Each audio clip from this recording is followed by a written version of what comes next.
2022 대한민국 양성평등 포럼 두 번째 날이 시작됐습니다. 저는 어제 이어 오늘도 함께할 아나운서 김하나입니다. 반갑습니다. 그리고 오늘도 함께해 주시는 여러분 진심으로 환영합니다. 저희는 지속가능 발전사회와 여성 경제활동 참여 확대를 주제로 국내외 정부, 학계 등 다양한 분야의 사람들이 한자리에 모여서 더 나은 사회로 한 걸음 나아가기 위해서, 그리고 우리 모두를 위한 대한민국의 성장을 위해서 머리를 맞대고 있습니다. 오늘은 더 다양하고 깊이 있는 이야기들을 나누려고 하는데요. 여러분께서도 끝까지 함께해 주시고 여러분의 지혜를 함께 모아주시면 감사하겠습니다. 자, 포럼의 2일차, 오늘은 두 번째 세션부터 네 번째 세션까지 알차게 준비했습니다. 최근에 뜨거운 주제죠. 여성의 경제활동 참여와 돌봄을 주제로 잠시 후 두 번째 세션이 시작됩니다. 그리고 오후에는 디지털 과학기술 등 미래 분야 여성 참여 재고를 주제로 세 번째 세션이, 그리고 ESG와 여성 경제활동 참여 확대를 주제로 네 번째 세션이 준비되어 있습니다. 모든 세션은 좌장께서 주제를 설명해 주시고 그 분야의 전문가 분들이 발표와 토론을 이어주실 텐데요. 여러분께서도 홈페이지 실시간 질문 탭을 통해서 언제든지 질문을 남겨주실 수 있습니다. 저희가 세션이 진행되는 동안 또 답변을 드릴 수 있도록 할 테니까요. 여러분 적극적으로 질문을 남겨주시고, 질문 남겨주시면 저희가 추첨을 통해서 소정의 상품도 보내드리겠습니다. 여러분의 참여 부탁드립니다. 자, 그러면 2022 대한민국 양성평등 포럼, 자, 두 번째 세션, 여성의 경제활동 참여와 돌봄을 시작하겠습니다. 두 번째 세션은 국회의정연수원 차인순 교수님께서 진행을 이어가 주시겠습니다. 마이크 넘겨드립니다. 네, 안녕하세요. 차인순입니다. 오늘 이렇게 중요한 토론회에 함께하게 돼서 굉장히 기쁘게 생각합니다. 먼저 오늘 세션 2 여성의 경제활동 참여와 돌봄에 대해서 같이 이야기를 활발하게 나눠보는 시간을 갖도록 하겠습니다. 먼저 발표 첫 번째 해주실 분은 소개를 먼저 간단히 드리겠습니다. 발표 첫 번째 해주실 분은 김수환 고려대 사회학과 교수님이십니다. 한국 기업에서 성불평등과 돌봄 문제를 말씀하시겠습니다. 두 번째 발표는 노르웨이 스위타 연구원이신데요. 파스팅 씨가 여성의 경제활동 참여와 돌봄 중에서 경력 단절 예방을 위한 정책을 중심으로 해서 말씀해 주시겠습니다. 그 이후에 저희가 토론문에 두 분의 토론자로부터 토론을 들으려고 하는데요. 돌봄 경제와 기업의 역할에 대해서 은기수 서울대 국제대학원 교수님이 발표해 주시겠습니다. 그리고 두 번째 토론문은 여성의 경제활동 참여와 육아 병행을 위한 돌봄 공백 해소의 필수성에 대해서 양희승 연세대 경제학과 교수님께서 토론을 해주시겠습니다. 이후 종합토론과 그리고 참가자들의 여러 가지 질문들과 함께하는 시간을 갖도록 하겠습니다. 그럼 먼저 첫 번째 발표인 한국 기업에서 성불평등과 돌봄 문제에 대해서 발표를 들어보도록 하겠습니다. 김수환 교수님이십니다. 예, 안녕하십니까. 뜻깊은 자료에 초청해 주셔서 감사드립니다. 네, PPT가 제가 발표하는 내용하고 좀 다른데요. 바꿔주시면 좋겠습니다. 예.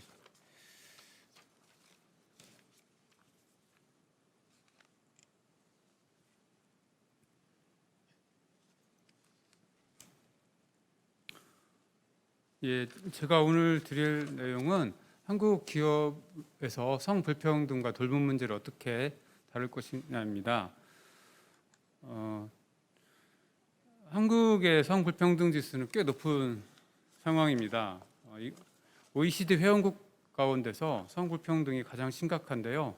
가장 대표적으로 영국의 주간지 이코노미스트에서 매년 OECD 주요 회원국을 대상으로 유리천장 지수의 순위를 발표하고 있습니다. 한국은 지난 10년 연속 조사 대상 국가인 29개 국가 중에서 29위에 머무른 상태입니다. 올해 이코노미스트는 한국이 최하위에 머무르고 있는 주요한 원인에 대해서 짤막한 논평을 남겼습니다. 한국에서 여성은 여전히 가족과 경력 가운데 하나를 선택해야 하는 상황이 있다라고 되어 있습니다. 오늘 저희 세션의 주제인 돌봄과 여성의 경제 참여의 문제를 단적으로 보여주는 중요한 문장이라고 생각합니다. 혹시 조사 대상국 중에서는 29위지만 한국이 경제 선진국이기 때문에 전 세계를 대상으로 했을 때는 그렇게 상황이 나쁘지 않을 거라고 생각하실 수도 있겠습니다. 하지만 전혀 그렇지 않습니다. 월드 이코노믹 포럼에 따르면 한국은 2022년 전 세계 146개국 가운데 젠더 평등 지수에서 99등에 머무르고 있습니다. 구체적으로 여성의 경제 참여와 기회의 측면에서 보면 올해 115위, 작년에는 123위에 머물러 있습니다. 저희가 GDP나 경제 규모에 있어서 세계 10위의 경제 강국이라는 점을 생각해 보면 이 젠더 격차의 문제가 우리 사회에서 얼마나 심각한 문제인지 다시 한번 생각해 보게 됩니다. 한국에서의 젠더 격차가 가장 큰 이유 중에 하나는 남성과 여성의 임금 격차입니다. 한국에서 여성은 남성에 비해서 31.1% 낮은 임금을 받고 있습니다. 이것은 OECD 평균인 11.7%에 비하여 약 2.6배 정도 높은 수치입니다. 2022년 현재 성별 임금 격차가 31%라는 것은 어떤 의미가 있을지 생각해 보겠습니다. 이 상황은 일본의 20년 전 상황이고 영국의 30년 전 상황이고 대다수 북유럽 국가의 40년 전 상황입니다. 따라서 한국이 양성평등을 향한 진보에 있어서 얼마나 변화가 느리고 지체되어 있는지 우리는 이 그래프를 통해서 다시 한번 생각해 볼 필요가 있습니다. 우리가 이제 초점을 전 사회가 아니라 또 이제 기업의 순으로 봤을 때 100인 이상 고용하는 기업에서 직급이 올라갈수록 여성의 비율이 감소한다는 걸 볼 수 있습니다. 우리는 이것을 유리천장이라고 하는데요. 제가 이 현상에 대해서 다양한 표를 통해서 말씀드리겠습니다. 작년 한국의 100대 기업에 재직하시는 전체 임원 6,664명 중에서 여성은 322명으로 전체의 4.8배 불과하다고 합니다. 매년 연말이나 연초가 되면 5대 대기업의 주요 계열사 사장단 인사를 발표하는데 그때마다 주요 일간지를 장식하는 것은 남성들입니다.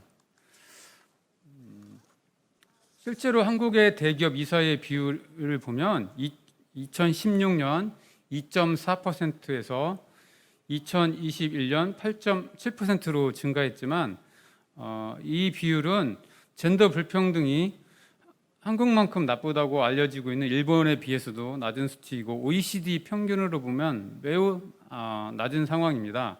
2021년 노르웨이 경우 대기업에서 여성 임원의 비율은 41.5%, 영국과 스웨덴은 37.8%, 독일 36%, 스페인은 32.6%입니다. 우리 한국 사회 대기업에서 여성의 대표성이 다른 주요 선진국과 비교해서 어느 정도인지 확인해 볼 수 있습니다. 대기업이 아닌 저의 관심 대상을 30인 이상의 사업체나 100인 이상의 상장 기업으로 보더라도 고위직으로 갈수록 여성 비율이 낮다는 것을 확인해 볼 수 있습니다. 특히 부장이나 임원 비율이 상당히 낮은 상황입니다. 2019년의 경우 30인 이상의 사업체에서 부장과 임원의 비율이 10% 이하이고 100인 이상을 고용하는 상장 기업에서 부장과 임원에 해당하는 여성의 비율이 6% 이하에 머무르고 있습니다. 한국의 많은 기업에서는 관리직에서 단 한 명의 여성이 없는 기업이 상당수 존재하고 있습니다. 30인 이상을 고용하고 있는 사업체에서 여성 임원이 단 한 명도 없는 기업은 2005년 79%나 되었으며 2019년도에도 여전히 65%의 기업에서 단 한 명의 여성 임원이 존재하지 않고 있습니다. 중고위직 관리자라고 볼 수 있는 부장의 경우 2009년 71.8%의 기업에서 단 한 명의 여성 부장도 존재하지 않았으며 2019년에도 여성 부장이 없는 기업은 62.4%에 이르고 있습니다. 경제활동 참여율에 있어서도 한국은 OECD 회원국 중에서도 꽤 낮은 편에 속해 있습니다. 스웨덴의 경우 25세에서 64세의 여성이 2021년 86.2%가 경제활동에 참여하고 있고 독일은 79.2%, 우리와 비슷한 상황이라고 생각하고 있는 일본 같은 경우도 77.7%로 상당히 높은 편입니다. 반면 한국은 2021년 64.5%의 여성이 경제활동에 참여하고 있습니다. 여성의 경제활동 참여가 가장 낮은 이유는 오늘의 주제인 돌봄 문제가 그 원인입니다. 이 그래프는 한국과 일본, 노르웨이, 독일, 미국, 스웨덴 6개의 국가에서 남성과 여성의 경제 참여 비율을 연령대별로 살펴본 것입니다. 한국에서 남성과 여성의 격차, 남성이 위편에 있는 검은색이고 여성은 아래편에 있는 파란색인데요. 모든 나라에서 젠더 격차가 존재하고 있지만 한국만큼 뚜렷하게 격차가 큰 나라는 없습니다. 반면 스웨덴과 노르웨이를 보면 성별 격차가 크지 않다는 것을 알 수 있습니다.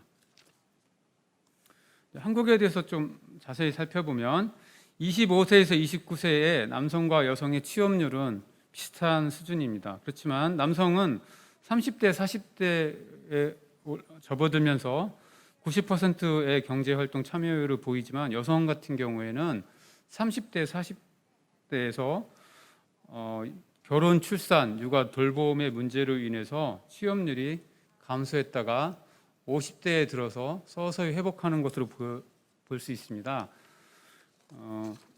2020년 비경제활동 상태에 있는 여성들을 대상으로 어떤 일을 하고 있는지 물어봤을 때 65%가 육아와 가사로 인해서 경제활동에 참여하지 못하는 것으로 나타났습니다.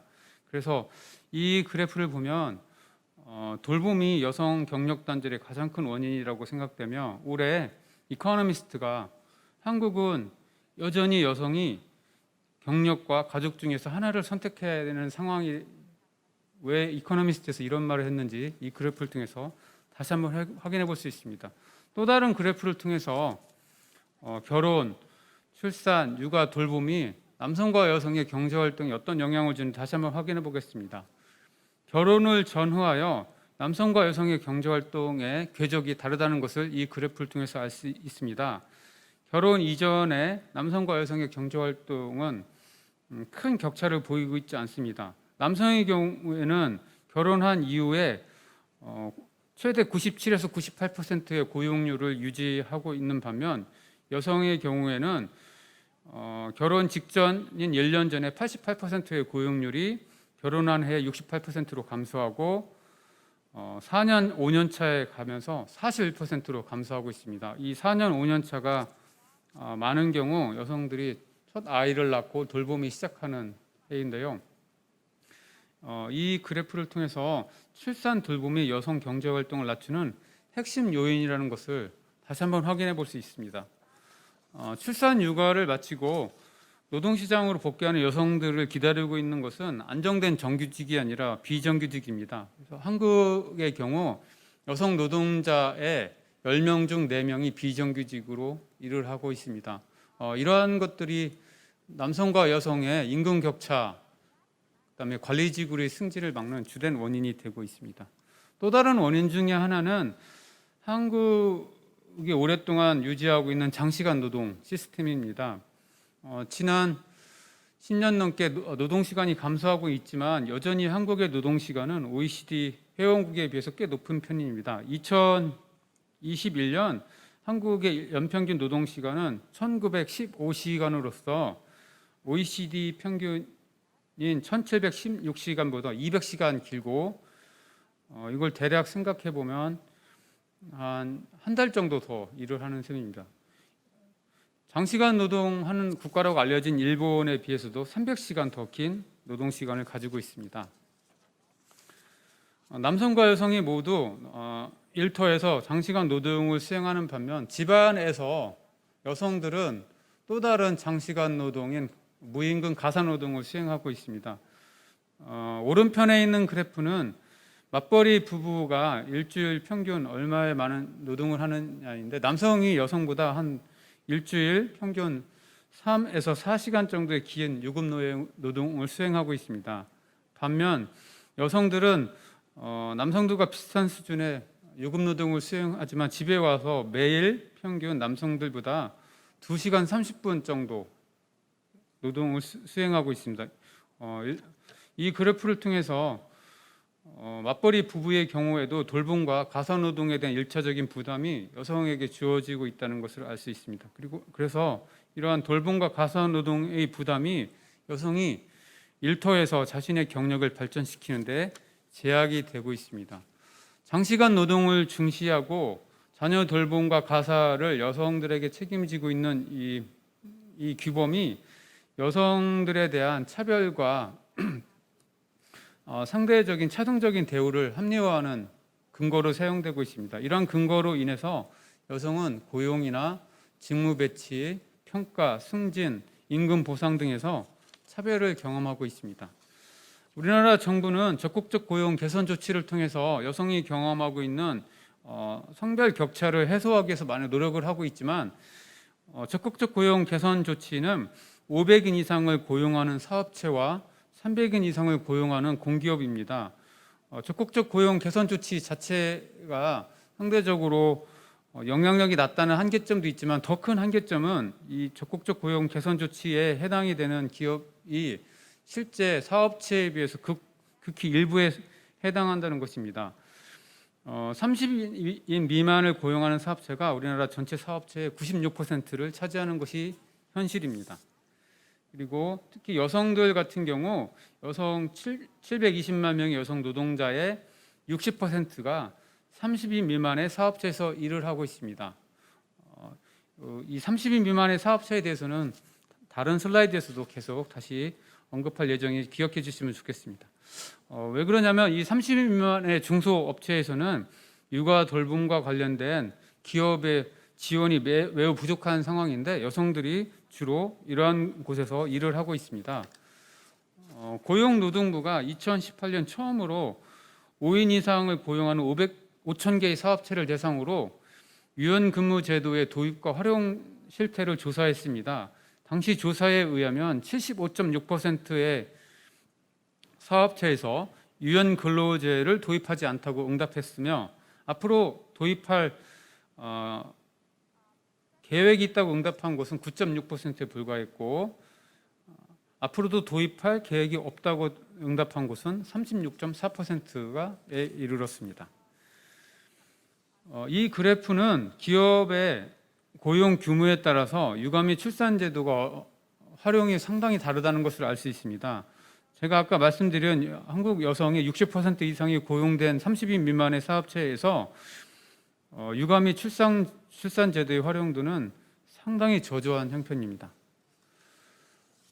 반면 100인 이상을 고용하는 사업체의 경우 출산 및 돌봄과 관련된 제도가 상대적으로 잘 갖춰져 있습니다. 근데 여기서의 문제는 이 제도의 접근성에 있어서 성별 격차가 존재한다는 것입니다. 실제 이 제도를 주로 사용하는 것은 여성들이고 제도를 사용하지 않는 것은 남성들인데 남성 관리자들은 자신들이 잘 사용한 경험이 없는 제도에 대해서 여성들이 쉽게 사용하고 있다고 생각하고 있습니다. 이러한 생각들이 이 제도를 사용하는 여성들에 대한 불이익으로 이어지고 있습니다.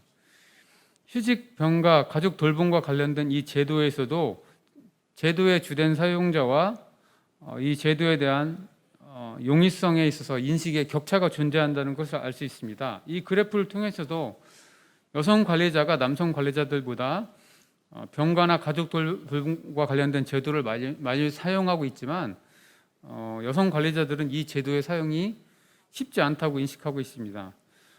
반면에 여성 관리자들보다 제도 사용을 적게 하고 있는 남성 관리자들은 이 제도 사용이 쉽다고 생각하고 있습니다.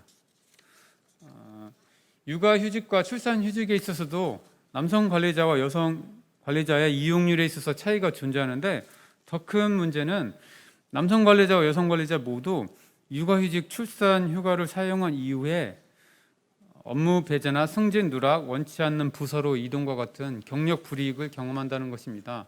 이러한 지금까지 제가 말씀드린 여러 가지 요인들이 한국이 전 세계에서 유례를 찾아볼 수 없는 초저출산국으로 머물러 있는 상황입니다. 그래서 오늘 이번 포럼의 주제인 지속 가능성이 문제에 있어서도 저희가 이 돌봄의 문제를 얼마나 중요하게 생각해 봐야 되는지 생각해야 될 중요한 이유라고 생각합니다. 마지막으로 그러면 어떻게 하면 이런 젠더 격차와 기업에서의 여성 대표성을 높일 수 있을 것인지에 대해서 간단하게 말씀드리겠습니다. 우선 성별 다양성이 부정적인 효과가 있는 제도들은 아시는 것처럼 차별이나 성희롱, 저주한 유연근무 도입 활용, 그다음에 낮은 모성 보호 제도의 인식과 활용도, 장시간 노동들입니다. 여성 대표성을 높이는 가장 중요한 방법 중에 하나는 최고 경영자의 양성평등 인식입니다. 최고 경영자의 성평등 인식이 높고 여성 인재를 우대하는 기업에서 여성 관리자들이 차별과 성희롱을 경험할 가능성이 낮았고, 여성 관리자들이 여성 동료, 여성 상사, 남성 동료, 남성 상사들과 긍정적인 관계를 유지하는 것으로 밝혀졌습니다. 무엇보다 여성에 대한 특별한 대우보다 공정하고 투명한 인사 기준이 있는 곳에서 여성에 대한 차별과 편견이 감소했습니다. 그래서 인사 관행이 합리적이고 투명하며 하급자가 상급자에게 자신의 의견을 자유롭게 표현하는 곳에서, 이러한 합리적인 제도가 있는 곳에서 여성에 대한 대표성이 증가합니다. 조직 문화 역시 상당히 중요합니다. 수평적이고 자율적인 조직 문화에서 성차별과 성희롱이 줄어들고 조직 내에서의 젠더 관계가 향상되는 것을 알 수 있습니다. 예측 가능하고 조정 가능한 근무 스케줄도 중요합니다. 노동자가 자기 스케줄을 예측하고 특별한 일이 있을 때 여기에 대해서 조율할 수 있는 권한이 주어진 곳에서 여성들은 일가족의 충돌을 덜 경험하고 여성들에게 주어지는 편견이 감소하는 것으로 나타났습니다.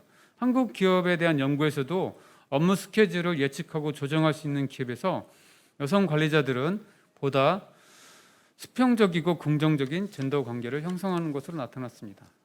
마지막으로 남성의 육아휴직 사용이 중요하다는 것을 말씀드려야겠습니다. 여성들이 육아휴직을 주로 사용하는 곳에서는 여성이 기업에 대한 헌신과 경력에 대한 관심이 적고 그런 부정적인 인식을 받을 위험이 존재합니다.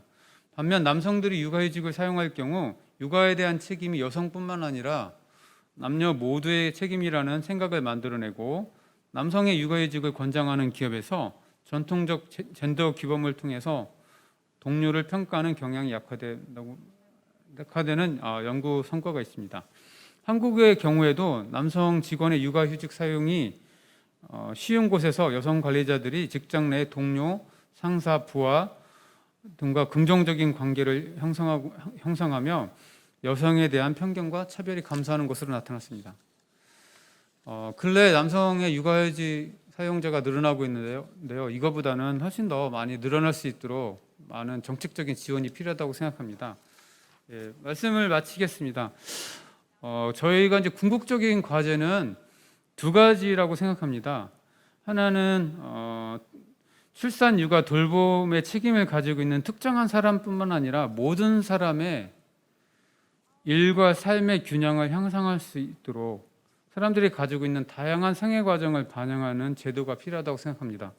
두 번째는 여성이 조직에 맞추어서 변화되는 것이 아니라 우리가 일하는 방식이 변화된다고 생각합니다. 그래서 그동안 많은 제도들이 기존의 제도에 여성들이 적응하고 경력 단절을 줄이는데 맞춰져 있었다면, 이제는 다양한 성별, 다양한 가족, 다양한 생애 과정을 가진 사람들을 포용하고 그들의 일, 삶 균형을 누릴 수 있는 제도를 만들 때 우리 사회가 보다 더 지속 가능한 사회로 변할 수 있다고 생각합니다. 감사합니다. 네, 감사합니다. 김수환 교수님. 굉장히 이제 광범위한 문제를 다루시면서도 굉장히 중요한 핵심적인 통계 자료들을 제시해 주셔서 새롭게 큰 도움이 될 것 같고요. 동시에 이제 마지막으로 우리가 어떤 방향을 향해서 나가야 되는가에 대한 근본적인 과제까지, 즉 변화하는 시대에 있어서의 일하는 방식을 바꿔야 된다라고 하는 이제 근본적인 문제 제기까지 잘 해주셨습니다. 이어서 노르웨이 파스팅 연구원의 노르웨이의 사례를 한번 우리가 살펴보면서 우리 사회와 비교도 해보고 한번 시사점을 얻어보는 시간을 갖도록 하겠습니다.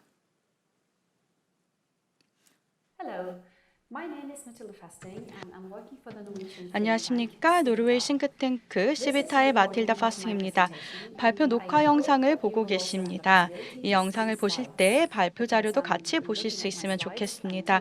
저는 발표 자료를 보면서 발표를 하고 있기 때문이죠. 그래서 여러분도 발표 자료를 보시며 제 목소리를 들을 수 있기를 바랍니다.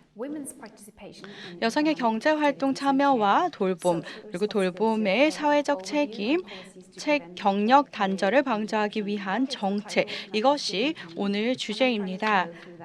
그리고 이 주제에 대해서 제가 할 수 있는 한 가장 좋은 방법으로 노르웨이 관점에 대해서 말씀드리도록 하겠습니다. 첫 번째로 출산율과 교육 수준, 그리고 고용률에 대해서 전반적으로 말씀드리겠습니다. 두 번째 슬라이드에서는 노동시장, 아동 돌봄과 성평등, 가족과 성평등 정책을 다룬 후 향후 과제를 마지막으로 말씀드리겠습니다. 세 번째 슬라이드로 넘어가서 출산율에 대해서 보여드리겠습니다. 보시는 바와 같이 출산율은 지속적으로 변하고 상당히 높은 수준에서 시작해서 조금 급격히 감소하는 추세입니다. 특히 작년의 경우 감소 추세가 잠시 주춤한 듯 보이기는 했지만 더 하락할 것으로 예상합니다. 재생산율을 훨씬 밑도는 수치이죠. 2021년 출산율은 1.48이었습니다. 매년 이 수치는 변동이 되겠지만 하향 추세인 것만은 분명합니다. 이는 노르웨이만의 상황이 아닙니다. 대부분의 서방 국가에서 공통적으로 나타나는 현상이지요. 첫 출산 연령도 그리고 현재 높아져서 현재 29.8세입니다. 이런 현상에서 볼 수 있는 것은 여성이 생애 기간 중에 출산하는 자녀의 수가 감소할 것이라는 것입니다. 첫 아이 출산 연령이 늦어질 경우에 둘째나 셋째를 출산할 확률이 작아질 수밖에 없기 때문입니다. 다음 슬라이드에서 교육 수준을 보겠습니다. 그래프 두 개가 보이실 텐데요. 남성과 여성의 교육 수준을 보여주는 그래프입니다. 상당히 오래전에 여성이 남성을 이 측면에서 추월했음을 알 수 있습니다. 1990년대 일인데요. 노르웨이의 경우에는 여성의 교육 수준이 남성보다 높습니다. 두 번째 그래프를 보시면 파란색이 남성이고 주황색이 여성입니다. 모든 연령에서 여성이 남성을 앞서고 있습니다. 19에서 29세 연령대 고등교육 측면에서도 여성이 남성보다는 앞서고 있습니다. 그리고 그 폭도 상당히 큽니다. 보시는 바와 같이 주황색 그래프의 높이가 파란색보다 높습니다. 이런 차이가 고용률과는 어떻게 연결이 될까요? 다음 슬라이드에서 다뤄보도록 하겠습니다. 여기에서도 보시다시피 주황색 그래프는 여성, 그리고 파란색 그래프는 남성을 나타냅니다. 남성의 고용률은 그동안 꽤나 안정적이었고요. 약간의 하향세가 있지만 여전히 안정적인 편입니다. 여성의 경우에는 1970년대 이후 고용률이 처음 10년간 크게 증가해서 현재는 남성 고용률과 거의 비슷한 수준입니다. 노르웨이에서는 남성과 여성 모두가 일을 하고 있고요. 남성의 고용률이 약간 높지만 그 차이는 좀 작은 편입니다. 30세에서 55세 연령대를 보시면 남성과 여성의 고용률이 각각 85%와 80%로 그 수치가 상당히 높습니다. 즉 노르웨이 여성의 노동시장 참여율이 상당히 높다는 것을 알 수 있습니다. 하지만 다음 슬라이드를 보시면 남녀 간 차이도 있다는 것을 볼 수 있습니다. 여기 슬라이드 제목에서 볼 수 있듯이 많은 여성이 공공 및 보건 분야에 종사하고 있습니다. 이 그래프에서 Y축은 소득 범위를 보여주고 X축은 교육 기간을 보여줍니다. 많은 경우 교육 관련 그래프가 보여주는 것과 같이 여성의 경우 교육 기간은 길지만 공공 및 보건 분야에서 주로 일을 하고 있습니다. 그리고 이 부분에서는 민간 부문과 비교했을 때 임금이 낮기 때문에 상대적으로 여성들이 낮은 임금을 받고 있습니다. 그리고 공공 부문과 민간 부문 간의 차이가 있고 일반적으로 남성의 경우엔 77%가 민간 부분에 종사를 하고 있고 시간제 종사자는 4%입니다. 시간제 고용은 대부분 공공 부문, 특히 보건 부문에 집중이 되어 있기 때문입니다. 노동시장이 극명히 나뉘어 있는 것을 보여주는 그래프였죠. 노동시장에 대해서 좀 더 자세히 알아보고 그 다음으로 부모의 근무 시간과 고용 형태에 대해서 말씀드리겠습니다. 이 수치는 2013년 수치이고요. 이 슬라이드는 자료를 둔 엄마와 아빠의 고용 점유율과 근무 시간을 보여줍니다. 자녀가 있는 여성의 고용 점유율은 상당히 높은 편이고요. 0에서 2세의 영아기 자녀를 둔 여성의 경우 고용 점유율이 81%이고 이 수치가 3세 이상이 되면은 그리고 그때부터 19세까지 86%를 유지합니다. 하지만 남성의 경우 상당히 어린 0에서 19세의 아이까지를 가진 아빠라고 하더라도 94% 고용 점유율을 유지합니다. 다시 말해 부모가 모두 일을 하지만 남성과 여성 간의 차이는 전체 평균 간 차이보다 약간 크다는 것을 알 수 있습니다. 이거는 자녀를 둔 여성, 남성 간의 차이를 말씀드린 것이고요. 평균 주당 근무 시간의 차이 또한 상당히 큽니다. 여성들의 근무 시간이 짧은 경향이 있고 어린 자녀가 있는 경우 주당 35.3시간 정도 일을 하고 자녀가 성장하면 주당 36.6시간 정도가 되고 자녀가 19세가 될 때까지 이 수치는 유지됩니다. 하지만 자녀가 있는 남성들의 경우 주당 42.3시간을 근무했습니다. 이는 남성들은 자녀 나이와 무관하게 주당 평균 근무 시간이 일정했습니다. 그래서 0세에서 14세에 자녀를 둔 부모가 시간을 투자하는 활동에 대해서도 조사를 해봤습니다. 다음 장표에 나와 있는데요. 1970년대부터 2010년까지 활동별 소요 시간의 변화 양상을 조사했습니다. 보시는 이 표는 하루 중 활동별 평균 소요 시간을 보여주는데요. 모든 활동 범주에서 상당한 변화가 보입니다. 1970년에서 2010년에까지 이르기 말입니다.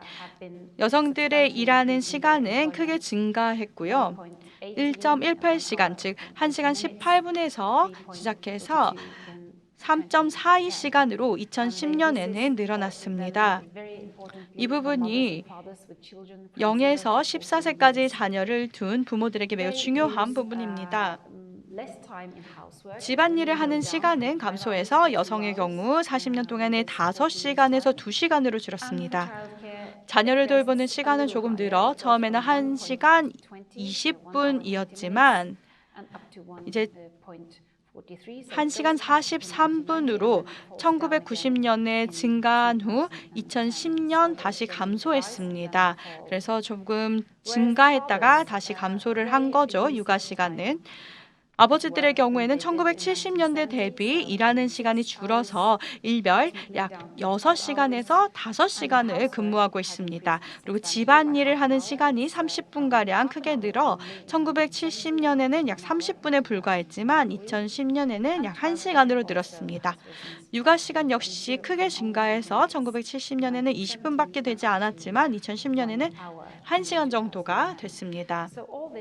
이 모든 수치를 보면 자녀를 둔 부모가 과거에 비해서 집안일과 육아를 더 공평하게 분담하고 있음을 알 수 있습니다. 여성이 물론 육아와 집안일에 더 많은 시간을 보내기는 하지만요. 하지만 1970년에서 2010년간의 기간은 40년이라는 상당히 긴 시간이다라는 점을 감안해야 합니다. 그래서 이런 변화는 점진적으로 일어난 것이죠. 다음 슬라이드에서는 부모가 상대방에 비해 육아에 얼마나 시간을 할애했는지를 평가한 2021년 결과입니다. 이건 통계 수치이고요. 자녀를 둔 남성과 여성들에게 배우자가 집안일과 육아에 어느 정도 참여를 하고 있는지 질문을 했습니다. 이 경우 육아에 초점을 두었고요. 보시는 바와 같이 그래프의 푸른색은 집안일을, 초록색은 육아, 주황색은 자녀 간병을 나타냅니다. 좌측이 남성들의 응답 결과이고요. 우측이 여성들의 응답 결과입니다. 보시는 바와 같이 대부분 내가 한다라고 답한 남성은 30%였습니다.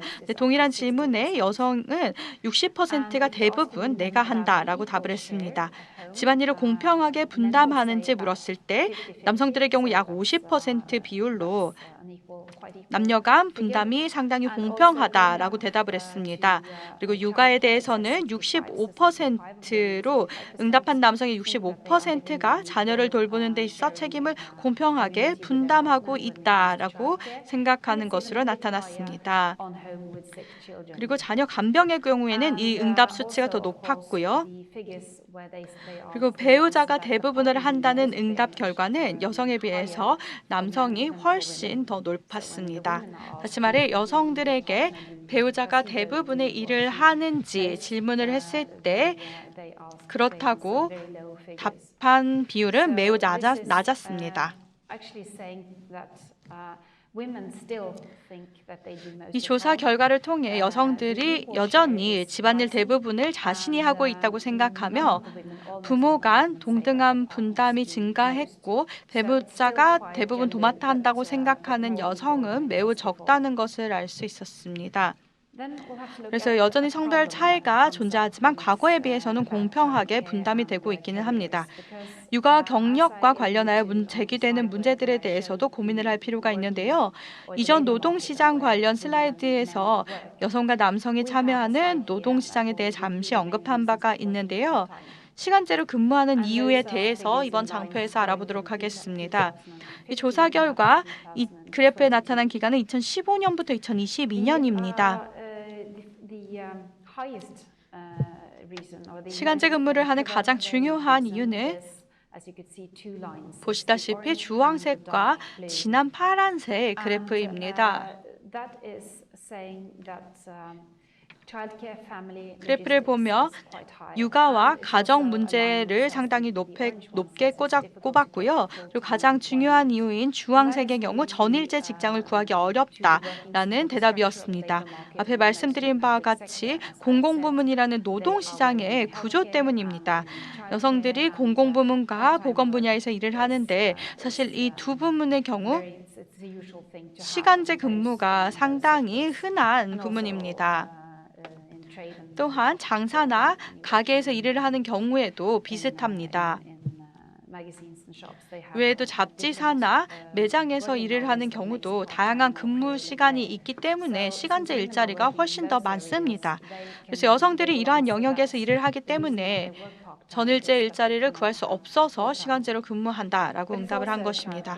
하지만 동시에 육아와 가정 문제를 이유로 든 경우도 많았고 여유 시간이 필요하다라고 답을 한 사람도 있었습니다. 그리고 일부는 연금과 직장 때문이라고 대답을 했지만 아마 어린 자녀가 있는 경우는 포함되지 않았을 겁니다. 학생이나 여전히 교육을 받고 있는 그런 사람들의 경우 시간제 근무가 학비에 도움이 되기 때문에 이렇게 했고요. 또 상당히 적은 수였지만 또 다른 응답은 가장 아래쪽에 있는 노란색 그래프로 전일제의 경우 근무 시간이 불편하다라는 이유도 있었습니다. 근무 시간을 본인이 스스로 선택할 수 없고 원하는 시간에 일을 할 수 없으니까 전일제를 하지 않는다는 것이었습니다. 다음 슬라이드로 넘어가겠습니다. 노동시장과 관련해서 말씀을 좀 더 드리자면 성평등 수준이 높지만 노르웨이에서는 노동시장에서는 여전히 성별 차이가 존재한다는 것입니다. 여성은 대부분 보건부문과 아동돌봄 영역에서 일을 합니다. 이 영역이 무급인 나라가 더 많지만 노르웨이의 경우에는 유급입니다. 보건 분야 종사자의 경우 80% 이상이 여성입니다. 그리고 보건 분야의 여성 고용률이 80%입니다. 아동돌봄 분야의 경우 90%가 여성이고요. 여성들은 민간 부문에서 주요 직책을 맡지를 못하고 있습니다. 남성들에 비해서 법이라든지 공학, 경제학 등에서 교육을 더 받은 경우에도 그렇습니다. 전일제 직장에서 근무하는 남성들은 여성이 전일제로 일을 할 때 집안일을 조금 더 공평하게 분담을 하는 경향은 있었습니다. 그래서 다시 보자면 남녀가 모두 전일제로 근무할 경우에 집안일이나 육아 등을 더 공평하게 부부간에 공평하게 분담한다라는 것입니다. 이 상황에서 제 질문은 노동시장의 수평적 혹은 수직적 성별화 이유가 아낌없는 가족 지원 정책 때문인가입니다. 이 질문을 모두 고민을 해보셔야 한다고 생각하는데요.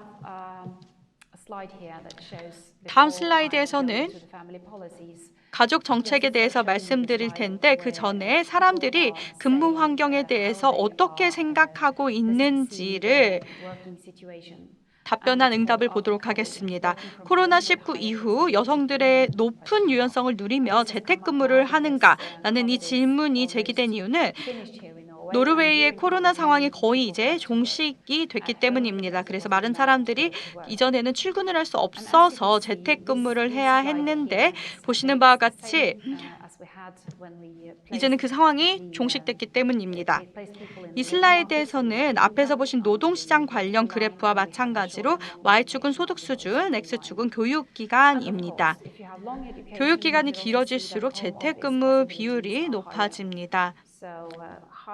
소득 수준이 높고 교육기간이 길면 재택근무 가능성도 커지고 유연근무제도 가능해지며 직무 통제에 대한 권한 또한 커집니다.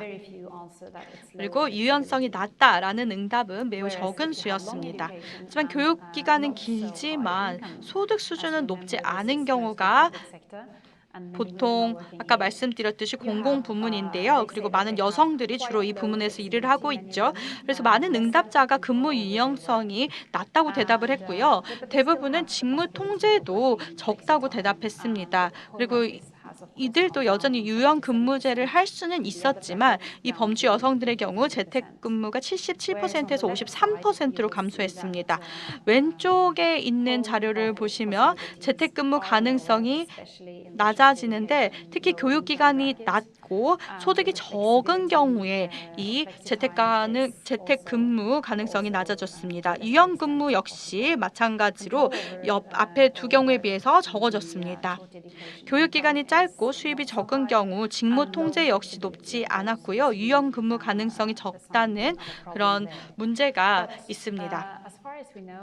하지만 적어도 우리가 알고 있기로는 이 데이터를 그리고 아직 심층적으로 분석을 하지 못해서 정확하게 말씀드리기가 조금 조심스럽고 결론을 내리기는 아직 이르다는 생각이 있지만 여성이 재택근무를 통해서 높은 수준의 업무 유연성을 누릴 수 있다면 경력을 지속할 가능성도 높아지는 것으로 보입니다. 다음 슬라이드는 가장 중요한 가족 지원 정책 중 일부를 보여줍니다. 노르웨이의 유치원은 6개월에서 6세까지이고 전일제이지만 금액은 높지 않습니다. 육아휴직 기간도 매우 충분하게 제공을 하고 있고요. 100% 유급 육아휴직이 49주, 80% 임금이 지급되는 육아휴직이 59주입니다. 이 중 일부는 아버지에게 할당이 되고요. 아버지의 육아휴직 중에 일부는 또 어머니에게 양도를 해서 사용을 할 수가 있고 일정 기간은 이렇게 서로 공유를 할 수 있는 그런 제도가 있습니다. 이러한 제도는 오랫동안 이미 오래전에 시작됐던 것이고요. 보편적 육아수당은 0세에서 18세까지 지급이 됩니다. 이런 정책들을 종합해보면 노르웨이의 경우 가족 지원 정책이 정말 아낌없이 제공되고 있다고 볼 수 있습니다. I'm giving you now 이제 공평한 기회에 대해서 말씀드리겠습니다. 경력 중단 없이 일과 육아를 병행할 수 있는 가능성을 남녀 모두에게 제공하기 위해 시스템이 어떤 역할을 해야 할지에 대해서 제 견해를 말씀드리도록 하겠습니다. 첫 번째로 저는 출산율이 일단 크게 변화할 거라고 생각하지 않고 오히려 낮아질 것으로 예상합니다. 부모 간 평등은 삶과 직업 전반에서 지속돼야 한다고 생각합니다. 근데 남성과 여성이 처음 부모가 됐을 때부터 일과 육아를 공평하게 부담을 한다면 이러한 패턴이 인생 전반에 거쳐서 지속될 거라고 봅니다. 그리고 이후 나이가 들어서 작업 환경 역시 계속해서 공평하게 분담을 하게 된다고 생각합니다. 저는 공평한 가능성의 권리를 주장을 하긴 하지만 교육과 육아와 일의 영역에서 각각의 선택의 차이가 있다는 것을 존중합니다. 이와 동시에 노동시장이 여전히 성별화될 수 있다는 점도 알고 있습니다. 남성과 여성의 선택은 직장 선택에 있어서 약간 다른 경향이 있습니다. 상당 기간 관찰되어 온 바와 같이 여성들은 교육을 더 받기 위한 선택을 합니다. 더 높은 수준의 학업 그리고 더 어려운 학문을 선택해서 이후 노동시장에서 더 큰 가능성을 확보하기 위해 발판으로 삼고자 하는 것입니다. 하지만 아직까지는 앞에서 말씀드렸던 것처럼 그 가능성이 민간 부문이 공공 부문 대비 좀 뒤처져 있습니다. 공공 부문의 경우에도 여성들이 관리자급이 아니라 근무 시간이 짧거나 아니면 시간제 근무를 하는 것이 대부분입니다. 다음 슬라이드 역시 공평한 기회에 관한 것입니다. 가정 지원이 저는 확대되어야 한다고 믿습니다. 부모 모두가 일을 하거나 육아 지원이 필요한 경우 가정에서 지원을 받을 수 있도록 해야 합니다. 현재 노르웨이는 지금 그런 정책은 없는데요. 특히 자녀가 0에서 5, 6, 7세 정도로 아주 어릴 때에도 부모가 모두 경력을 지속하는데 이런 정책이 있다면 큰 도움이 될 것입니다. 유아기 자녀가 있는 경우 특히 유연성과 촉진책이 필요하다고 생각합니다. 노르웨이 많은 직장의 경우 이런 것이 현재 지금 가능하고요. 자녀가 아프면 집으로 가거나 유연근무제로 일찍 출근을 하거나 늦게 퇴근을 하는 등 다양한 시간에 근무를 할 수가 있고 배우자에게도 이런 혜택을 양도할 수 있어서 많은 직장에서 이게 채택되고 있는 상태입니다. 제 생각에는 육아가 인생의 한 단계라는 것을 인정을 해야 하지만 여전히 또 사람들이 일을 해야 하는 단계도 있다는 것을 인정해야 한다고 생각합니다. 여성이 이후 삶의 단계에서 경력을 지속할 수 있는 가능성이 증가하고 남성들이 육아휴직으로 집에서 육아의 단계를 일부를 맡는다면 성별 평등이 더 확대될 것입니다. 경청해 주셔서 감사합니다. 이후 토론도 매우 기대가 됩니다. 시비타에 대해서 궁금하시다면 civitta.no로 가서 사이트를 방문해 보시면 좋을 것 같습니다. 감사합니다. 예, 퍼스팅 연구원님 발표 잘 들었습니다. 전체적으로 큰 이제 노르웨이 상황에 대해서 말씀해 주시면서 특히 이제 마지막 부분에 이게 경력 단절 예방을 위해서는 돌봄이 어떻게 이루어져야 되는가를 이제 가족 정책에 기반하면서도 추가적으로 말씀을 해주셨습니다. 이제 사회자 얘기는 좀 줄이고요. 일단 토론을 통해서 문제를 조금 더 핵심적으로 좁혀보도록 하겠습니다. 먼저 은기수 교수님, 돌봄 경제와 기업의 역할에 대해서 말씀해 주시겠습니다. 안녕하세요. 은기수입니다. 지금 그 IMF 총재를 지내시고 유럽 중앙은행 총재이신 그 라가드라고 하는 유명한 프랑스 그 여성 변호사가 계십니다. 그분이 서울대 국제대학원에 와서 특강을 했었는데 특강 말미에 이런 이야기를 했어요. 자기가 왜 현재의 남편과 결혼했는가? 그때 자기는 남편을 고를 때 남편을 보지 않고 남편의 어머니, 시어머니를 봤다는 거예요. 시어머니 뭘 봤느냐? 시어머니가 자기가 일할 때 과연 자녀를 돌봐줄 것인지 안 할 것인지, 자기 자녀를 돌봐주어야만이 자기가 일할 수 있기 때문에 결혼할 때 남편의 시어머니가 돌봐줄 수 있는지를 보고 자기의 남편과 결혼했다는 이야기를 한 적이 있습니다. 그만큼 프랑스에서도 이 라가드 여사가 그 처음 일을 시작할 때는 그 자녀 양육, 돌봄이 굉장히 중요한 문제이고 그게 해결되지 않으면 프랑스 여성들도 이런 전문직 여성들도 일할 수 없다는 것이죠. 이게 지금 우리한테도 그 마찬가지 상황이 되고 있습니다.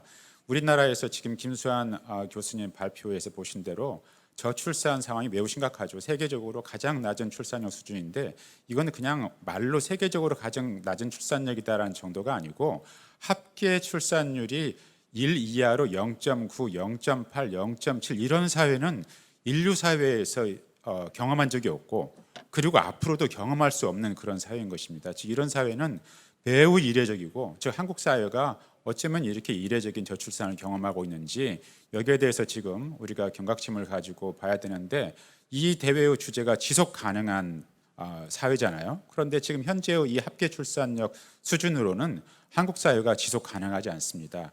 그런 저출산 상황을 타개하기 위해서 여러 가지 노력이 기울어지고 있지만 그 원인의 많은 원인 가운데 하나가 바로 이 성불평등이라는 지적되고 있습니다.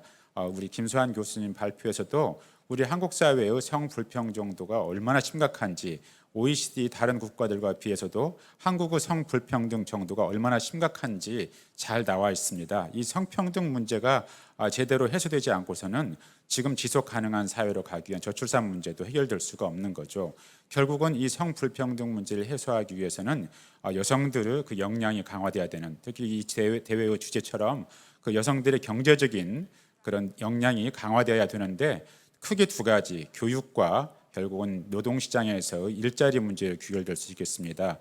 교육은 이미 한국 여성들의 교육 수준이 남성들의 교육 수준을 앞지르고 있습니다. 그런 면에서 교육의 측면에서는 여성들의 역량 강화는 이미 우리가 달성하고 있다고 볼 수 있습니다. 그렇지만 노동시장에서 여전히 성불평등이 존재하고 차별이 존재하기 때문에 그 여성들이 경제적인 능력을 가지고 있어도 그 능력을 발휘할 수 없는 것이죠. 그게 잘 알다시피 결국은 일하는 여성들이 일하고 싶어도 결혼과 육아 문제에 직면하게 될 때 우리 사회가 거기에 대해서 아직도 그걸 잘 받아들이지 못하고 여성들이 일과 가정을 병행할 수 있는 제도를 제대로 만들고 운영하지 못하고 있기 때문에 나타나는 문제입니다.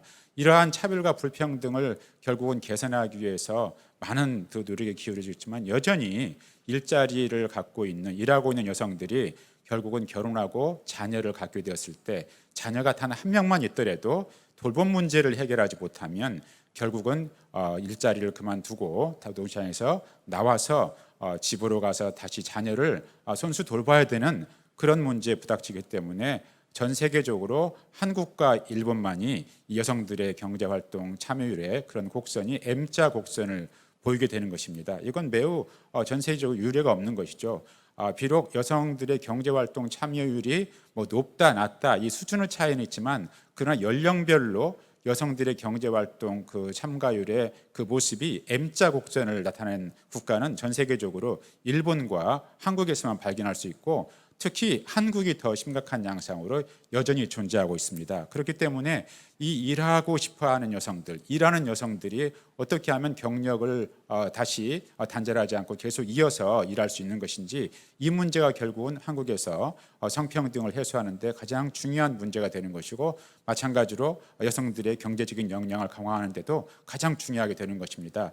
이렇게 해서 일과 가정이 병행해야 될 때만이 그 다음에 다시 일과 삶이 양립할 수 있고 병행할 수 있는 소위 우리가 워라밸이라고 표현하는 그러한 상태의 사회가 존속할 수 있는 것이죠. 그렇기 때문에 이 돌봄 문제가 매우 중요한 것이고 지난 2, 3년간 코로나 팬데믹 기간 동안에 우리는 돌봄이 얼마나 중요한지를 비로소 전 사회적으로 깨닫게 되었습니다. 즉 그동안 가정에서 혹은 암묵적으로 눈에 보이지 않게 주로 여성들에 의해서 돌봄이 행해져 왔기 때문에 사회가 질서를 유지하고 운영되어 수 있었는데 이 코로나 팬데믹이 오면서 결국은 학교도 중단하게 되고 많은 그 유치원이라든지 학교에 다니던 학생들이 다 집에 머물게 되면서 일하는 여성들도 돌봄을 해결하지 못하면 결국 가정이 머무르면서 전 사회가 결국은 스톱되는 그런 상황을 직면하면서 비로소 돌봄이 중요하다는 것을 깨닫게 되었습니다. 물론 우리나라는 그동안 저출산 문제를 해결하기 위해서 돌봄에 많은 신경을 썼고 정책을 많이 만들어서 이미 우리 한국 사회가 가지고 있는 사회적, 경제적 제도로서 돌봄이라든지 저출산에 연관된 여러 제도는 이미 선진국에서 실행하고 있는 여러 제도를 다 도입해서 우리도 실행하고 있습니다. 제도적으로는 완벽하게 이미 갖춰 나가고 있다고 볼 수 있습니다. 그러나 실행의 측면에서는 여전히 돌봄은 주로 여성들이 하는 것이고, 그 돌봄을 여성들이 해결하지 못하면 가족에 의지하는데, 가족이 해결하지 못하면 결국은 일하는 여성들이 노동시장에서 빠져나와서 집으로 돌아가는 그런 양상이 지금도 반복되고 있는 것이죠. 그렇기 때문에 이걸 해결하기 위해서 정부가 아무리 노력을 한다고 하더라도 또 중요한 이 사회 구조의 한 축인 이 시민사회, 특히 기업의 역할이 매우 중요합니다. 결국은 고용을 담당하고 있는 기업이, 그 기업이 고용하고 있는 그런 여성 노동자들을 얼마만큼 잘 일할 수 있게 하고 또 가정을 양립할 수 있게 해주는가, 그런 제도를 갖추고 실질적으로 제도가 운영될 수 있도록 그런 뒷받침을 해주고 있는가. 그래서 거기 기업에 고용되는 혹은 일하고 있는 모든 섹터에서 일하고 있는 여성들이 일과 가정을 병행할 수 있는가, 이게 해결이 돼야만 결국 한국 사회에서 돌봄 문제가 해결이 되고, 돌봄 문제가 해결이 되어야 일하는 여성들의 경력 단절을 막을 수가 있고, 일하는 여성들이 계속 일할 수 있어야만이 여성들의 경제적인 역량이 결국은 강화되는 그러한 기초가 되는 것입니다. 그래야만 우리나라에서 성불평등을 해소할 수 있는 그런 단초가 마련되는 것이죠. 그래서 저는 기업의 역할이 매우 중요하다는 것을 인식하고, 개인적으로 우리나라 굴지의 그런 세계적인 철강 회사에서 제가 한번 실질적인 사례 연구를 해본 바가 있습니다. 놀랍게도 이 굴지의 글로벌 철강 회사는 이 출산 육아에 관한 정말 아주 충실한 그런 지원 제도를 가지고 있었습니다. 그래서 모든 그 생애 과정에 따라서 이 P사가 고용하고 있는 여성 직원들이 결혼 전, 그 다음에 이제 결혼을 한 후에도 출산기, 육아기 혹은 그 이후의 기간까지도 어떻게 하면은 일하는 여성 직원들이 이러한 생애 과정 속에서도 전혀 어려움을 겪지 않고 일과 가정을 병행할 수 있는지 제도를 갖추고 있었고, 특히 이제 코로나 팬데믹 기간 동안에는 이 재택근무를 활성화해서 이런 대기업에서 재택근무하기가 쉽지 않은 상황인데도 어떻게 하면 재택근무를 할 수 있는 부서의 여성 직원들은 재택근무를 할 수 있는지, 그런 제도를 또 추가적으로 마련해서 여성 직원들이 일과 가정을 병행하면서도 이 회사에서 여성들이 커리어를 추구할 때 경력 면에서도 남성에 비해서 절대로 불리한 조건을 갖추지 않도록 그런 제도를 시행하고 있었습니다. 어느 사회나 마찬가지로 우리 한국 사회에서도 이제 육아휴직제가 도입되고 있는데, 이 P사도 육아휴직제를 아주 정상적인 방법으로 보장하면서 실행하고 있었고, 또 출산 전 휴가제도 마찬가지로 보장된 그런 제도를 여전히 운영하고 있었고, 또 직원들이 원하면 누릴 수가 있었습니다. 특히 육아기의 그 근로시간 단축제가 있었는데요. 아마 이런 제도는 여러 사가 마찬가지로 쓸 수 있을 것 같아요. 지금 여기 보이는 그 슬라이드에서 예를 들면 재택근무를 전일 재택근무를 할 수 있고 또는 반일 재택근무할 수 있는 그런 기간도 가져가지고, 제가 면담한 한 직원은 이러한 제도를 그 자녀의 연령에 따라 적절한 연령에 쓰고 있었어요. 예를 들면은 우리가 아주 어린 나이에 아이들을 기르는 것이 어렵다고 그러는데, 오히려 그때는 뭐 유치원도 있고 여러 가지 방식으로 해결되는데, 초등학교에 입학한 아이들을 돌보는 게 사실은 또 가장 큰 우리나라에서 이 돌봄 공백이 존재하는 그런 문제입니다. 그래서 초등학교에 입학한 그런 자녀가 있을 때 또 이 여성 직원은 이 P사의 이 제도를 이용해 가지고 전일 재택근무가 아니고, 예를 들면은 한 6시간 혹은 4시간 아주 탄력적으로 이 근무제를 선택하면서 일도 하면서 아이가 꼭 그 엄마의 손이 필요한 시간에는 이 엄마가 직접 아이를 돌볼 수 있는 그런 제도를 활용해서, 이분은 이제 이 자녀가 커서 지금 이제 중학교 가는 나이가 되었는데 자기는 정말 어려움 없이 자녀를 키울 수가 있었고, 회사에서도 불이익을 겪지 않고 결국은 계속 자기의 커리어를 추구할 수 있었다. 그런 제가 면담을 통해서 확인한 바가 있었습니다. 결국은 여성들이 역량 강화를 통해서 또 우리 사회가 안고 있는 이 저출산 문제를 해결해야만 우리 사회가 지속 가능성을 담보할 수가 있습니다.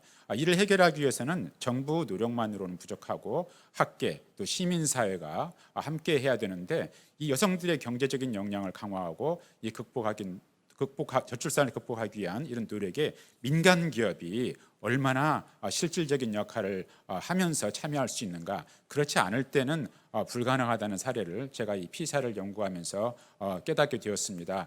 그래서 제가 볼 때는 이 P사에 근무하는 직원들이 그 회사에 대한 그 신뢰도도 굉장히 높고 또 이 회사와 그 주위 동료에 대한 신뢰도와 만족도가 매우 높은 것을 볼 수가 있었습니다. 이런 기업 문화는 다른 회사에서는 찾기 어려운데 이 회사에서는 회사에 대한 그 기업 문화가 이런 방식으로 존재하고 그렇기 때문에 임원들을 또 면담한 결과 이 회사 직원들의 생산성이 대단히 높다는 것을 그분들도 저한테 이야기해 준 바가 있었습니다. 결국은 우리 사회가 저출산을 해결해서 지속 가능한 사회로 존재하고 그러기 위해서는 저출산의 가장 근본 원인 중에 하나인 이 성불평등 문제를 해결해야 되는데 그러기 위해서도 여성들이 그 경제적인 역량은 있어야 되고 그걸 강화시켜야 되는 것이죠. 그러기 위해서는 이 교육과 일자리 문제가 중요한데 교육의 문제는 해결되었습니다. 그러나 여전히 노동시장에서 존재하는 이런 차별과 그다음 불평등 이 문제가 여전히 존재하고 있고 여기에서 여성들의 경력 단절 문제가 발생하고 여성들의 우수한 노동력이 사장되고 그래서 다시 한번 그 인구 감소 시대에 우리나라가 이 우수한 노동력 부족이라는 그런 어려움에 겪고 있는 것입니다. 이런 문제를 이제는 학계와 이 시민사회 그리고 정부가 국가가 함께 힘을 합쳐서 해결하는 것이 매우 중요하다고 결론적으로 말씀드리겠습니다. 감사합니다. 네, 감사합니다. 안규 선생님. 예, 발제에 더해서 발제에서는 아마 이제 일하는 방식의 변화 이런 것들에 대한 그 문제 제기가 있으셨는데요.